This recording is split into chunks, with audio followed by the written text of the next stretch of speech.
우리 좌우에 있는 분들과 한번 고백 한번 해보겠습니다. 복음이면 충분합니다. 우리 한번 얘기해 보시기 바랍니다. 예수님이면 충분합니다. 아멘. 그럴 줄 믿습니다. 앞에 나와 있어서 부득이하게 제가 보여져야 되기 때문에 손가락이 제가 좀 다쳤습니다. 부주의하면서 다친 건데 이렇게 앉았다가 일어나면서 이렇게 살점이 좀 베어가지고 피가 났습니다. 저녁 늦은 시간이라. 근데 1시간이 지나고 2시간이 지나고 피가 멈추지 않아서 어떻게 해야 되나 했는데 늦은 밤이라 또 그러면 안 돼서 응급실을 갔거든요. 응급실을 가가지고 이제 기다리면서 있는데 분명히 5분 전까지 피가 났어요. 피가 막 많이 났었는데 의사 선생님이 한번 보자 그랬는데 딱 멈춰 있더라고요. 그래서 이게 뭐지? 라고 하면서 이거 집에 가야 되나 그런데 의사 선생님이 기다리라고 이거 꼬매야 된다고 얘기해서 이제 그때부터 3시간을 기다렸습니다. 3시간을 기다렸는데 응급실 상황 여러분 아시잖아요. 위급하신 분들 오시고 막 여러 가지를 보고 이제 의사 선생님들을 보면서 사람들이 의사 선생님을 계속 찾는 거예요. 그런데 이제 제 마음 가운데 우리 성도님이 찾으면 나는 뭘 줄 게 있지? 라는 생각이 들기 시작을 하는 거예요. 그런데 아무리 찾아봐도 드릴 게 없어요. 그런데 너무 드릴 게 없으니까 이제 제 마음이 무거워지더라고요. 그러면서 이제 3시간을 막 보내는데 하나님께서 저에게 말씀을 하시는 거예요. 야, 왜 줄 게 없니? 라고 말씀하세요. 그러니까 주님 뭐 줄 게 뭐가 있을까요? 그러니까 나 있잖아. 그래서 이 시간 예수님을 전하려고 합니다. 다른 게 아니라 그래서 이 시간 우리가 예수님을 바라보면서 주님의 말씀을 들으면서 우리가 은혜를 나누는 시간이 되었으면 좋겠습니다. 여러분, 바울이나 유대인이나 헬라인이나 야만인이나 지혜 있는 자나 어리석은 자나 모든 이들에게 복음을 전하기를 바울은 원했습니다. 왜냐하면 바울에게 복음은 부끄러운 것이 아니기 때문입니다. 우리 오늘 말씀의 삶 수료식도 했지만요, 우리가 말씀의 삶을 13주 14주 동안 들으면서 참 유익이 됐던 건 뭐냐면 막 깊이 있고 그렇게 하지는 않았지만 말씀에 대한 배경과 그리고 왜 이 말씀이 있어야 됐고 왜 이런 상황에 이런 반응을 했고 그리고 하나님이 어떤 뜻을 가지고 계시고 하나님이 이들을 원하는 이런 것들을 쭉 살피다 보니까요, 그것을 통해서 지금 이 시대를 살아가고 있는 나에게 하시는 하나님의 말씀을 알게 되고요, 나를 통한 하나님의 뜻을 알게 되더라고요. 그래서 여러분들에게 다음 후반기에 있을 말씀의 삶, 그 시간에 꼭 한번 들어보시면 나의 신앙생활에 내가 영적 성장을 이루는데 참 유익하겠다. 근데 우리는 보통 내 상황 그리고 내 기준에 대해서 말씀을 바라봐요. 근데 말씀은 2000년 전에 기록되어져 있는 상황이 있잖아요. 우리 다시 본론으로 돌아오면 로마서의 수신자는 로마 사람들이에요. 여러분, 로마를 한번 생각해 보시기 바랍니다. 로마는 우리 말하잖아요. 모든 길은 로마로 통한다라고 말하는 것처럼 로마는 굉장히 발전된 도시였습니다. 그 당시에 세계가 주목하는 도시였어요. 가장 위대한 도시였습니다. 종교나 철학 이런 거는 말할 것도 없고요. 행정이나 사법, 문화, 군사, 경제, 교육 이런 모든 것들도 로마는 굉장히 자랑할 만한 도시였고요. 그 로마에 살고 있는 사람들에게는 굉장한 자부심이었습니다. 로마에는 그 당시에 유명하고 위대한 건축물이 있었어요. 그렇기 때문에 이 모든 것들을 종합해 볼 때 로마에 사는 시민에게는 로마는 완벽한 도시였습니다. 그리고 세상에 있는 많은 사람들이 바라볼 때 로마는 완벽한 도시였고요. 그렇기 때문에 거기에 살고 있는 그리고 로마 시민이라는 자부심은 굉장한 겁니다. 여러분, 우리 K-팝, K-문화 이런 것 때문에 우리의 마음이 자존감이 높아지기도 하잖아요. 그런 거를 비교할 바가 안 되는 거예요, 로마 시민들은요.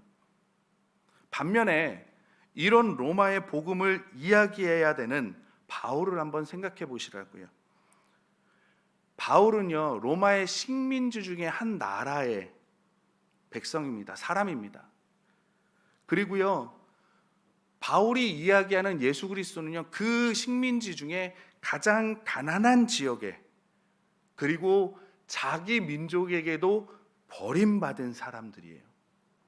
그러니까 이 복음이라는 것은요, 그 버림받은 사람이 이야기한 메시지인 거죠. 여러분, 지금은 기독교인이 많기 때문에 우리가 기독교에 대해서 이야기를 하면 사람들이 좀 받아들이고 수긍하는 모습도 있지만, 이 당시에는요, 예수님은 평범한 목수였습니다. 근데 그 사람이 하나님의 아들이라고 주장을 해요. 더군다나 이 예수라는 사람은요, 자기 나라에서조차 멸시받는 도시에, 마을에 태어난, 그리고 죽임당한 사람입니다. 아니, 하나님의 아들이라는 사람이 자신의 능력과 권력으로 열방을 굴복시키고 위대하고 강력한 정복자가 되어서 나라를 일구어야 되는데, 두 강도 사이에서, 그 당시에 십자가는 가장 저주받은 처형대예요. 거기에서 나약하고 무력한 모습으로 죽었습니다. 이 그리스도인들의 주장, 헬라 철학과 그리고 헬라인들 세계 모든 문화, 문명 이런 것들을 누리고 있는 사람들에게는요, 굉장히 어리석고 미련한 거예요. 형편없는 겁니다. 바울은 바로 이런 분위기 시선 속에 살아가던 사람들에게 복음을 전하려고 하는 거예요. 스스로 자부심이 있고, 나는 스스로 교양이 있다고 말하고, 나는 스스로 자존심이 하늘을 찌르고, 모든 부와 모든 권력, 모든 사람들이 부러워하는 것을 가지고 있는 세계의 중심, 거기에 바울이 복음을 전하려고 했다는 겁니다. 바울은 분명히 로마 사람들이 로마가 어떤 생각을 가지고 있는지 분명히 알았어요. 십자가의 도가 멸망하는 자들에게 미련한 것이요, 우리는 십자가에 못 박힌 그리스도를 전하니 유대에게는 거리끼는 것이요 이방인에게는 미련한 것이로다. 이것이 바울이 그들이 받아들일 만한 상황이라는 거죠. 그래서 그는 로마의 복음을 전할 때 로마의 모든 사람들이 멸시하고 조롱하고 모독할 준비가 되어 있다는 것을 알면서도 주눅들지 않고 변명하지도 않았습니다. 왜냐하면 바울에게 복음은 자랑스러운 것이었기 때문입니다.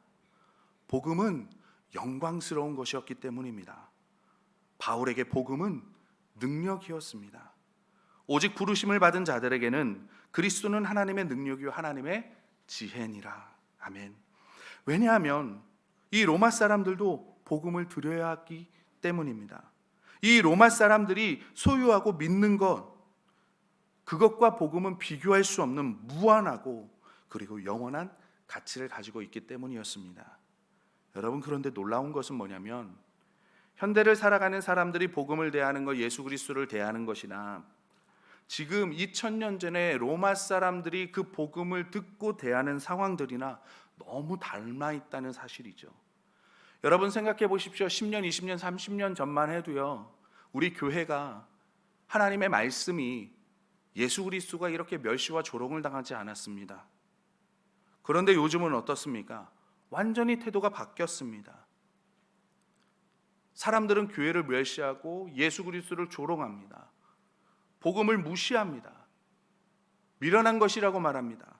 이야기하지 말라고 말합니다. 필요 없는 것이라고 이야기합니다. 물론 자기가 듣고 싶은 것은 조금 수용해서 인용도 하지만, 여러분, 예수 그리스도의 신성, 하나님 되심, 예수 그리스도의 그 기적들, 죽음과 죄의 용서함, 십자가 사건과 부활, 사도행전에서 나오는 성령의 많은 역사들, 그리고 복음에 대해서 모독하고 조소하고 멸시하는 거 그들은 고민하지 않습니다. 그리고 스스로 모든 것을 결정하고 나라는 존재를 신의 자리에 올려놓고 인간이 옳다고 하면 모든 것이 다 옳은 시대입니다. 인간이 스스로 구원할 수 있다고 생각하는 시대, 그게 지금 이 시대입니다.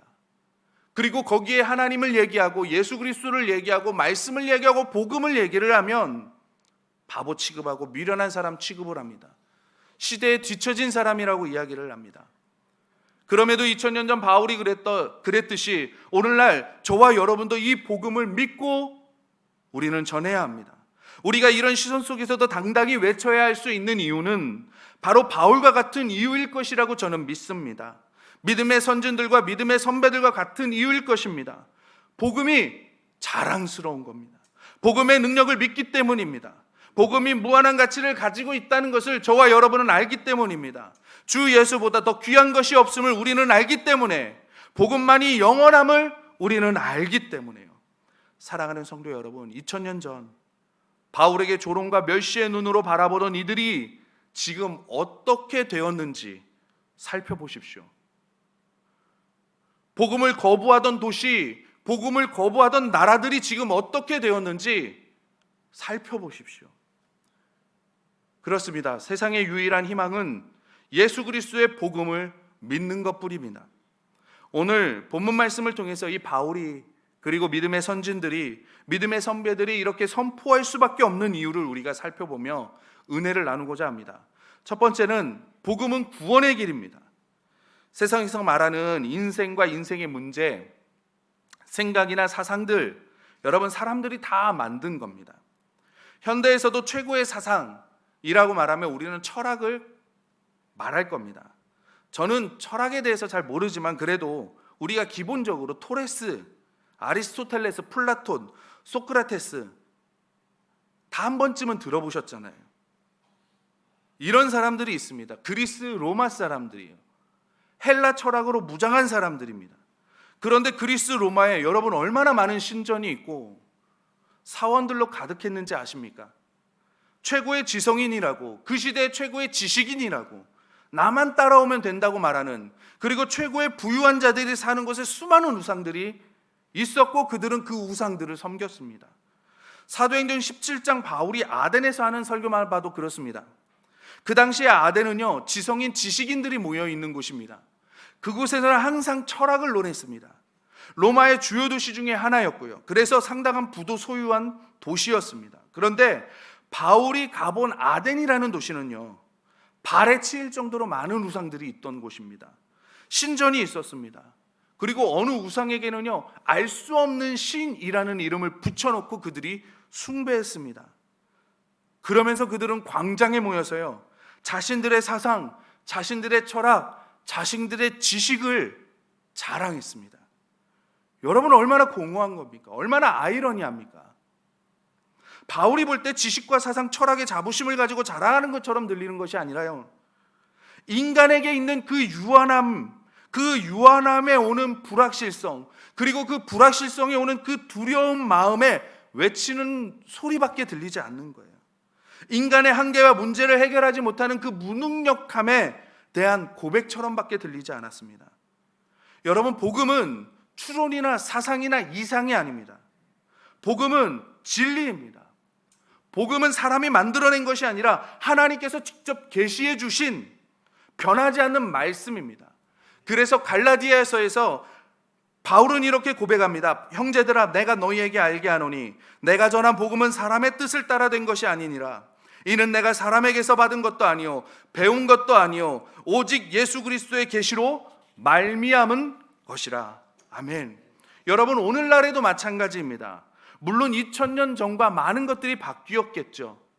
그러나 자세히 들여다보면요, 삶의 편리함, 그리고 육신에 주는 즐거움, 이거에 대해서는 많은 발전을 이루었고 발견이 되었지만 인생의 근본적인 문제에 대해서는 그들이 가지고 있는 문제나 지금 우리가 가지고 있는 문제나 변함이 없습니다. 그리고 2000년 전에 아리스토텔레스, 플라톤을 찾으며 그들이 인생을 논했던 것처럼 지금 이 시대에도 그들의 사상과 그들의 철학을 가지고 인생을 논하고 있습니다. 그런데 결국은 그들도 해답을 찾지 못했고 그들도 결국은 우상들을 숭배했다는 거죠. 여러분, 아덴 사람들과 지금 현대를 살아가는 우리들과 무엇이 다릅니까? 복음이 자랑스럽고 영광스러운 것은요, 예수 그리스도를 통해서 사람이 아니라 하나님이 하신 일들을 보여주시기 때문입니다. 여러분, 이것이 복된 소식입니다. 복음은 나사렛 예수가 하늘에서 이 땅으로 오신 하나님의 아들이라고 선포합니다. 이 예수님께서 하나님에 대한 완전한 순종으로 완전하고 흠도 점도 없는 삶을 사셨다고 말합니다. 이적을 행하심으로 그분이 하나님이심을 드러내셨습니다. 예수님께서 십자가에서 죽으신 것은 하나님의 백성이 예수님을 배척한 결과이지 예수님의 무능함이 아닙니다. 오히려 십자가 사건은요, 하나님과 온 인류의 관계가 회복되기 위해서는 반드시 일어나야 할 사건입니다. 그가 상함은 우리의 죄악 때문입니다. 그가 채찍에 맞음으로 저와 여러분은 나음을 받았습니다. 예수님은 하나님과 우리를 화목케 하셨습니다. 그리고 예수님은 무덤에서 다시 사셨습니다. 그리고 제자들과 150명의 사람들에게 자신을 드러내신 후에 하늘로 들려 올라가셨습니다. 그리고 이후에 우리에게 성령을 선물로 주셨고, 성령의 시대로 성령님과 함께 저와 여러분은 주님보다 더 큰 일을 행하게 되었습니다. 삶은 완전히 변화되었고 진정한 삶을 살게 해주셨습니다. 이 모든 것 하나님께서 해주셨습니다. 예수 그리스도께서 해주셨습니다. 그러므로 복음이 자랑스럽습니다. 복음이 우리를 영광스럽게 합니다.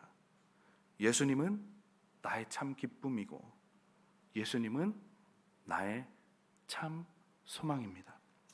두 번째로, 복음은 구원을 주시는 하나님의 능력입니다. 이 당시에 유대인 표적을 구합니다. 헬라인 지혜를 구합니다. 로마인은요, 능력을 구했습니다. 그래서 효과나 능력이 없으면 관심도 가지지 않았고 쓸모없는 것이라고 버려졌습니다. 중요하게 생각하지 않았습니다. 헬라 교육을 받았고 로마의 시민권자인 바울은 그것을 분명히 알았습니다. 그래서 더욱더 복음을 전하기를 원했습니다. 복음을 무시하는 그들의 지혜, 지식, 종교, 여러분 무엇을 만들어냈습니까? 로마 사람들의 방식은 무엇이었습니까? 최고의 지식, 최고의 것들을 누리고 있는 그들의 삶은, 도덕적 기준은 무엇입니까? 그 시대를 살아가는 로마 사람들을 보면서요, 바울은 그들의 인생을 이렇게 평가했습니다. 오늘 본문 말씀 이후에 나오는데요, 제가 읽어드립니다. 한번 잘 들어보시기 바랍니다. 사람들은 하나님을 하나님으로 영화롭게 해드리거나 감사를 드리기는커녕 오히려 생각이 허망해져서 그들의 지각 없는 마음이 어두움으로 가득 차게 되었습니다. 썩지 않는 하나님의 영광을 썩을 사람이나 동물의 형상으로 바꾸어 놓았습니다. 사람들은 하나님의 진리를 거짓으로 바꾸고 창조주 대신에 피조물을 숭배하고 섬겼습니다. 사람들은 온갖 불의와 악행과 탐욕과 악의로 가득 차 있으며 시기와 살의와 분쟁과 사기와 적의로 가득 차 있으며 수군거리는 자요, 중상하는 자요, 하나님을 위협하는 자요, 불손한 자요, 오만한 자요, 자랑하는 자요, 악을 꾸미는 모략꾼이요, 부모를 거역하는 자요, 우매한 자요, 신의가 없는 자요, 무정한 자요, 무자비한 자입니다. 그들은 이와 같은 일을 하는 자들은 죽어야 마땅하다는 하나님의 공정하신 법도를 알면서도 자기들만 이런 일을 하는 것이 아니라 이런 일을 저지르는 사람을 두둔하기까지 합니다. 여러분, 이것이 성공하는 삶의 모습입니까? 가장 지식인이라고, 가장 지성인이라고 생각하는, 우리는 가장 문명인이라고 생각하는, 우리는 가장 교양이 있는 사람이라고, 우리는 상식적인 사람이라고 주장하는 사람들의 삶이 이렇습니다. 자랑할 만한 것이 있습니까? 정말 가치 있는 삶이어서 여러분은 여러분의 자녀들에게 이 삶을 본받으라고 말씀하고 싶으십니까? 반면 로마 사람들이 멸시하고 모독하는 그 복음은 어떻습니까? 효과가 있었습니다. 복음은 모든 것을 바꾸고 변화시켰습니다. 영혼의 세상이 줄 수 없는 평화와 안식을 주었습니다. 삶의 질이 달라졌고 가치가 달라졌습니다. 2000년 전에 말씀하던 선포하던 그 복음과 지금 우리가 말씀하고 있는 선포하는 복음은 변함이 없습니다. 사랑하는 성도 여러분, 오직 복음만이 인간의 문제와 필요를 채우고 직면하고 드러내며 해결할 수 있다는 것을 기억하시기 바랍니다. 복음만이 인간을 있는 그대로 바라보게 하고 인생을 바라보게 할 수 있다는 것을 명심하시기 바랍니다. 저와 여러분은 진노의 자녀입니다. 저와 여러분은 죄인입니다. 죄인인 우리는 스스로 구원할 수 없습니다. 인간이 스스로 무엇을 하게 되면요, 죄된 것이 나올 수밖에 없는 존재입니다. 그래서 성경은 말합니다. 의인은 없나니 하나도 없다라고 성경은 고백합니다. 너희는 너희의 아버지인 악마에게 낳고 또 그 아버지의 욕망대로 하려고 한다고 성경은 말씀합니다. 그래서 죄된 인간이 하는 일들마다 누구를 기쁘게 하냐면 사단을, 악마를 기쁘게 하는 일이 될 수밖에 없는 겁니다. 그렇다고 저와 여러분이 절망합니까? 우리가 노력하고 수고해도 결국은 소용없는 것입니까? 아닙니다. 하나님은 우리 죄를 그리스도 안에서 해결하셨습니다. 거룩함도 그리스도 안에서 해결해 주셨습니다. 그리스도 안에서 하나님은 우리에게 용서와 죄사함을 허락해 주셨고요, 저주 대신 축복을 우리에게 주셨습니다. 예수님은 자신의 권능과 약속을 우리에게 주셨습니다. 자신의 힘으로 우리에게 옷을 입혀주셨습니다. 예수님은 우리에게 필요한 모든 것을 채우실 수 있는 분입니다. 복음만이 우리 삶의 질문에 해답을 줄 수 있습니다. 그래서 이제는 우리는 하나님을 기쁘시게 하는 자가 되었습니다. 이런 복음이 부끄러우십니까? 복음은 부끄럽지 않습니다. 복음은 능력입니다. 예수님은 저와 여러분의 힘이 될 줄 믿습니다. 예수님은 저와 여러분의 생명일 줄 믿습니다. 마지막으로 복음은 모든 사람에게 필요합니다. 우리 1장 16절 말씀 같이 한번 읽도록 하겠습니다. 16절 말씀입니다. 시작. 내가 복음을 부끄러워하지 아니하노니 이 복음은 모든 믿는 자에게 구원을 주시는 하나님의 능력이 됨이라. 먼저는 유대인에게요 그리고 헬라인에게로다. 아멘. 모든 자에게는 우선 모든 자는 유대인, 헬라인이 해당됩니다. 그리고 지혜 있는 자나 어리석은 자나 모두를 포함하고 있습니다. 어떤 부류, 종류의 사람도 다 아우릅니다. 이방인에게까지, 세상 끝까지 이 복음은 모든 이들에게 필요합니다. 세상이 만들어낸 것은 특정한 부류의 사람에게만 가치가 있습니다.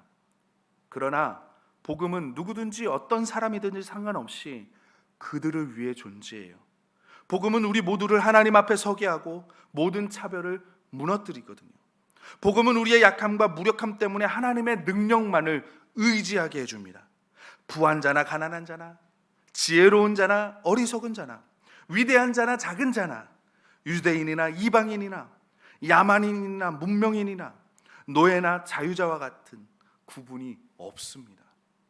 하나님은 모두에게 동일한 구원을 허락하셨습니다. 세상의 것, 세상의 철학, 세상의 지식들은요, 부한 자에게, 권력 있는 자에게, 귀족에게, 지식 있는 이들에게 전하고 줄 것이 있겠지만 가난하고 소외되고 버림받은 자에게는 줄 것이 없습니다. 반면에 바울은 보좌에 앉은 황제에게나 신하에게나 정치가에게나 군인에게나 노예에게나 부자에게나 버림받은 자에게나 멸시받는 자들에게 다 줄 것이 있었던 것입니다. 이것이 바로 복음입니다. 여러분, 이것이 부끄럽고 창피하게 여겨지십니까? 이 복음은 모든 사람들에게 필요합니다. 인도에도 필요하고요, 남아공에게도 필요합니다. 인도네시아 사람들에게도 필요합니다. 중국 사람에게도 필요하고 일본 사람에게도 필요합니다. 목사님께서 선교지에 참방하신 이유가 바로 그곳에 복음이 필요하기 때문에 하나님께서 그곳에 목사님을 보내셔서 카자흐스탄에게도 키르기스탄 사람에게도 복음을 증거하게 하신 겁니다. 복음은 우리가 자랑하고 기뻐할 만한 유일한 것입니다. 복음은 온 세상을 담을 만큼 크고 넓고 모든 사람의 찬양을 받을 만한 것입니다. 복음은 모든 사람들을 함께 연합하는 유일한 힘입니다. 복음은 우리 각 사람과 온 세상에 가진 문제에 대한 유일한 해결책일 줄 믿습니다. 모든 믿는 자에게 구원을 주시는 하나님의 능력이 됨이라. 여러분, 우리 한번 이 고백을 바울처럼 해보기를 원합니다. 우리 한번 화면에 띄워줄 건데요, 우리 한번 바울처럼 한번 고백하겠습니다. 그러나 내게는 우리 주 예수 그리스도의 십자가 외에 결코 자랑할 것이 없습니다. 이 고백 우리 다 같이 한번 해보겠습니다. 시작. 그런데 내게는 우리 주 예수 그리스도의 십자가 밖에는 자랑할 것이 아무것도 없습니다. 맞습니다. 예수 그리스도 외에 우리는 자랑할 것이 없습니다. 우리가 오직 그분을 믿고 우리가 예수 그리스도께 맡기고 지금부터 우리가 오직 예수 그리스도만을 우리의 자랑으로 여기시는 저와 여러분들이 되시기를 주님의 이름으로 소원합니다.